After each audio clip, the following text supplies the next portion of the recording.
Well, I'm back, and you're back. Welcome back to my homestead and my channel, everyone. I'm Kaye. I'm here with two sprawled out cats. Well, one is up.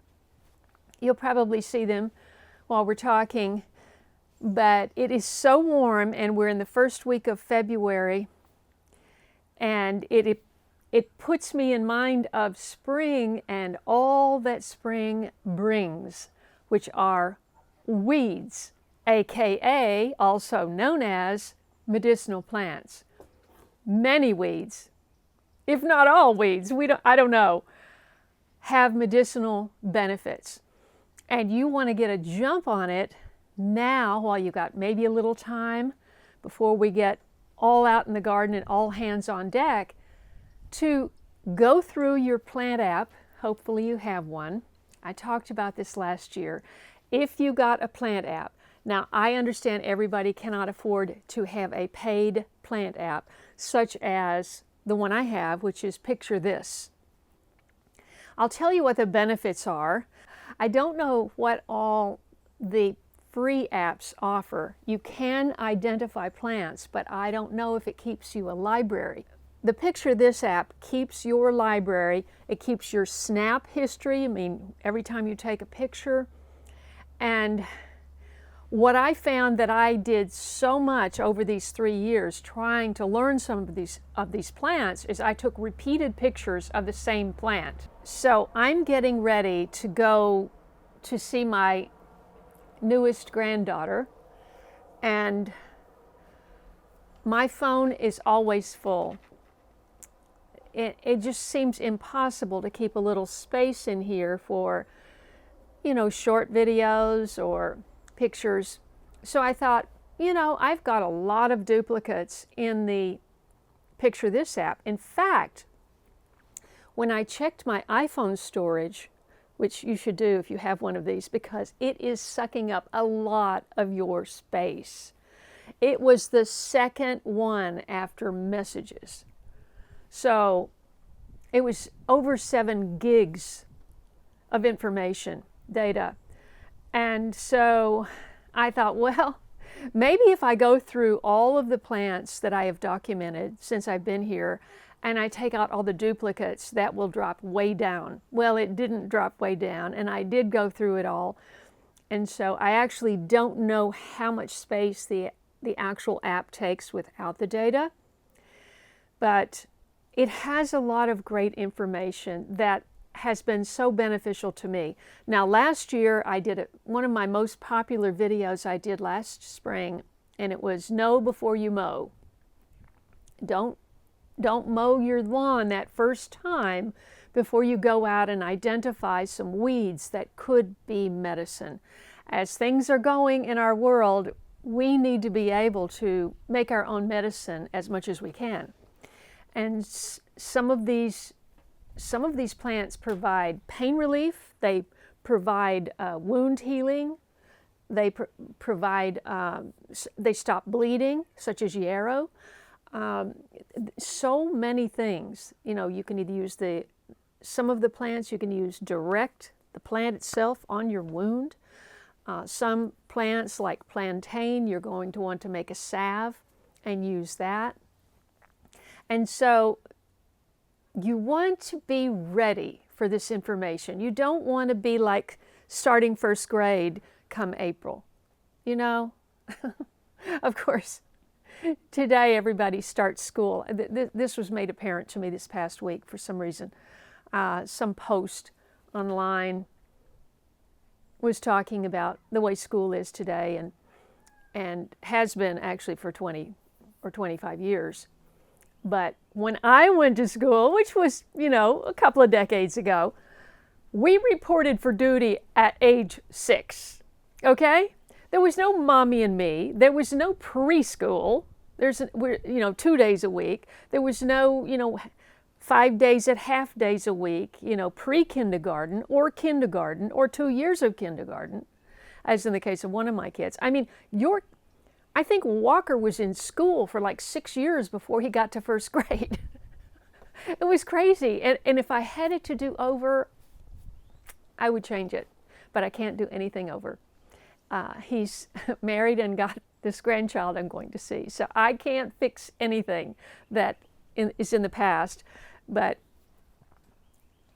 it just made me think that we had so much experiential knowledge by the time we reported for duty, and we had gotten all of that energy and bouncing off the walls and all of that stuff out of the system because we would just go out and play. So today kids are, you know, moms have to get back to work in 3 months, whatever, you're basically incarcerated from the time you're a few months old till you retire. So the sooner you can delay that, the better, because children experience life and obstacles and challenges, and I've gotten really off track. But that's food for thought that I hope is helpful to you. Think about that. We are basically incarcerating children that need to be bouncing off of trees and ground and falling down and picking themselves up and, making mud pies and capturing bugs and all of those fun things, So anyway, back to the plant app. So I have a complete library. I took out all the duplicates. It's still 7.7 gigs on my phone. It didn't help my dilemma of leaving on a trip and having a good chunk of empty space here. But what it did for me, and that I wanted to pass along, was I was really surprised at how many of these plants that I have come to know that I never knew before I came here. I didn't have any weeds in LA. There were no weeds in my garden because it didn't rain. And, it would go the whole summer without raining, usually. And so if you don't have rain and you're not watering, you don't have as many weeds. Although weeds do find a way, but not many. I would have one here and one there. It was crazy. Of course, I had a tiny garden, and now I have a huge place. So I highly recommend finding a plant app, whether you have to pay for it or not, because now that I've looked back at this and refreshed my memory, it's sort of like going to school again. Oh yes, that's American burnweed. Oh yes, that's Adam's needle. Oh yes, that's, and then you can sort it. I didn't realize this, I've never done it, but today I was trying to think, how do I find the repeats? And it says you can sort by common name, or you can sort by Latin name. And you can also sort by the date you found it. Well, that doesn't help me because a year could go by and spring could hit. There's the wind. The spring could hit and I go, wait, what was that? I recognize it, but I don't remember the name. And then I would take another picture. It's the only way to find it. So to take another picture. So some of the things in here, I had like 10 pictures over the course of 3 years. So I'm going to put the link right up there for the popular video last year that I did in the spring, and you do get to see what some of these medicinal plants look like. Some of the ones I still haven't done a video on are plantain, the most obvious one out here, and chickweed. I didn't do a video, but I did make chickweed tincture last year. So I've done a lot of medicinal plant videos, and I'm going to put that link right up there. That's a playlist. So you can see the red clover, the wild lettuce for pain, the yarrow. I have so many. I can't even remember. Comfrey. And comfrey is something you're not going to find, most likely not going to find growing in your yard. You're going to have to procure that from someone, buy it, or maybe they'll dig you up some and give it to you, both of which I've done, bought and had it dug up. So that's how I have my comfrey. Now Randy and I planted out all the comfrey I had in pots just to reduce my container plant load in my garage this winter. And so I had 3 containers of comfrey. I had 5. I gave 2 to Jamie. I had 3, and we distributed those among the new fruit trees, the apple trees down there. So, of course, with the snow and everything, you can't even see you can't see anything. But I'm trusting that root is going to grow back. I also have some roots in the refrigerator that might possibly still be good that I ordered from. You can order comfrey root. If you don't have any, you should get some. And so I'm going to give a shout out to Billy at Permapastures Farm because they sell it. They grow a lot and they sell it's just a little piece of root. And you can buy a 20 pack in a Ziploc bag, and you should if you don't have any. So just by going through here and reminding myself, then I have a really good idea of what I'm going to see and what to expect at what time. Actually, I don't know if it tells you, maybe in your snap history, it might tell you when you actually took. There's plant info, there's care. You can take your own notes on here. I don't do that. And you can also see, it will tell you if a plant looks sick and give you some suggestions. So I think it's worthwhile, but I understand people who are living on a very tight fixed income are not going to want to spend $13, $14. Not sure exactly how much it is now, but I think it was 12 something to start, but it's probably more now. And maybe can't quite budget that, but I know that you can take a picture of something and you can pull it down somehow on the phone and it will give you, and then I think you can ask Google what it is and it'll tell you. So you can at least find out what it is. You won't find out whether it's medicinal, it can benefit you that way, but that's where books come in.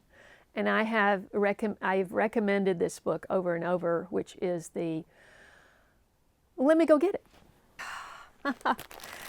Okay, that took a minute because I have a lot of books and I really should do a video. Let me know in a comment below if you'd like to see all of my books that I've been collecting on this topic. So there's quite a few in there, and I give credit to everybody who's written books, but this particular one I use a lot. It's an easy reference, and it's Nicole Appelian's The Lost Book of Herbal Remedies. So I like that book a lot, and I wanted to point out another tip to protect your health. We are being bombarded by chemicals, household chemicals, chemicals in the water, chemicals from the sky. We're being bombarded. And we're also being bombarded with electromagnetic waves. So what can we do? There's so many things we can't do anything about. But we can do something about cutting down our EMF exposure. And I talk about this a lot. I have a hat that's a Faraday cap. I don't have it with me. Didn't think I was going to be talking about this, but I have an envelope for my phone that's a Faraday.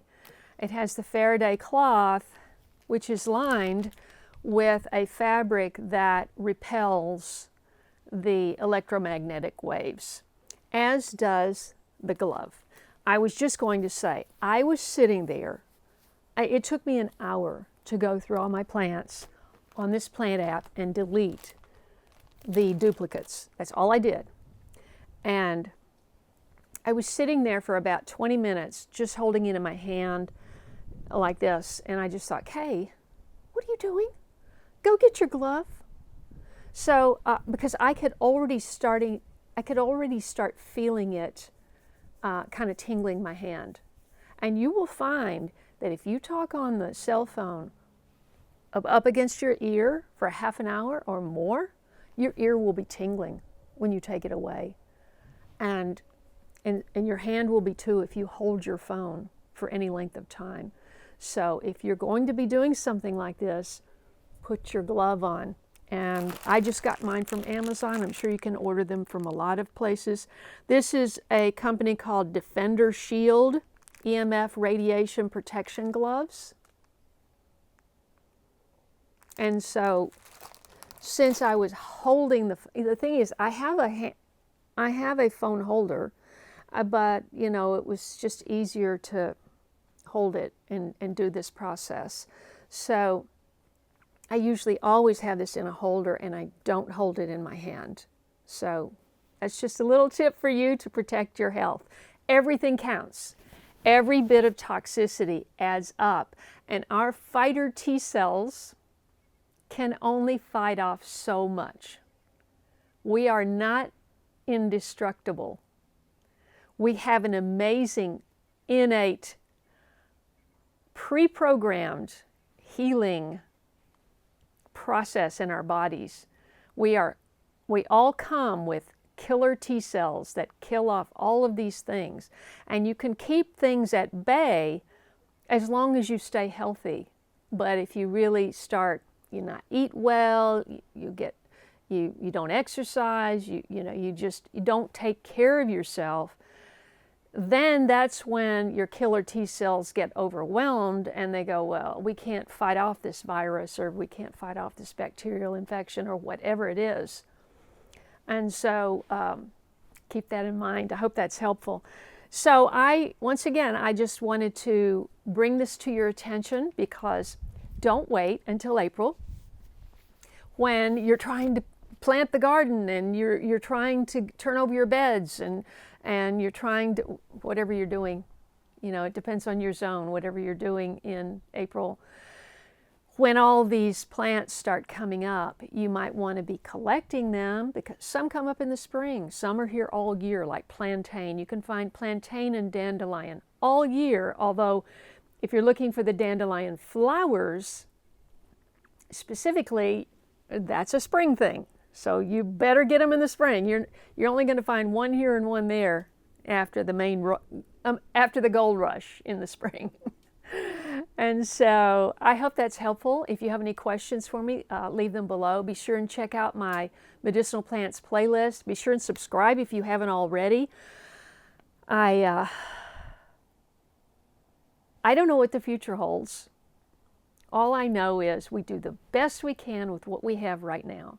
I've got seedlings started, and I want to share that with you before I go. So look for that in a video in a couple of days. God bless you, and I'll see you next time.